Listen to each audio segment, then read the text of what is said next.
Zoezi la bomoa lililokuwa linafanyika katika maeneo ya mabondeni katika jiji la Dar es Salaam limechukua sura mpya baada ya mbunge wa jimbo la Kinondoni Maulid Mtulia kuliwekea pingamizi mahakamani.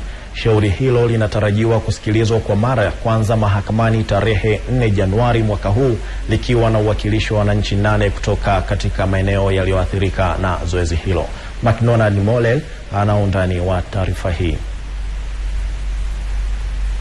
Hapo awali zoezi hili la bomoa lilianzia katika bonde la Msimbazi, eneo la Mkwajuni jijini Dar es Salaam, likiwa limelenga kubomoa nyumba zaidi ya 5,000 zilizoko katika maeneo ya mabondeni. Baada ya ubomoaji huo kuanza na zaidi ya nyumba 150 kubomolewa, Waziri wa Ardhi, Nyumba na Maendeleo ya Makazi William Lukuvi akatangaza kusimamisha zoezi hilo kwa muda wa siku 14, huku akiwataka wananchi kubomoa wenyewe kabla ya tarehe 5 Januari mwaka huu. Kabla ya Waziri Lukuvi kusimamisha ubomoaji huo, mbunge wa jimbo la Kinondoni Maulid Mtulia alipeleka pingamizi mahakamani kuzuia zoezi hilo ili kuwapa wananchi hao muda wa kujiandaa, na hapa anaelezea juu ya pingamizi hilo.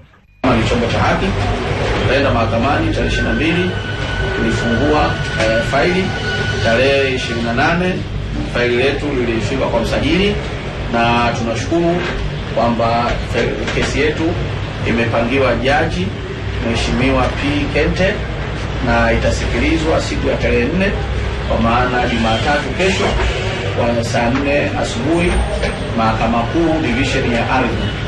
Na kesi yetu inajulikana kama Miscellaneous Land Application namba 822 ya mwaka 2015. Mtulia amesema ana imani na serikali ya awamu ya 5 kuwa ni sikivu na itatenda haki kwa wananchi walioko mabondeni kwa kupatia muda, huku ikiangalia jinsi gani itawasaidia makazi.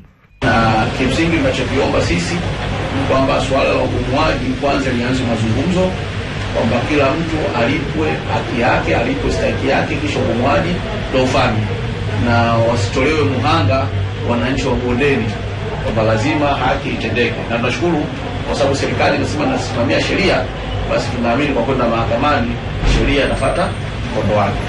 Zoezi hili la bomoa linafanyika kutokana na eneo la mabondeni kuwa na madhara makubwa kwa jamii kipindi cha mvua zinapoanza kunyesha, hivyo kuleta maafa kwa taifa.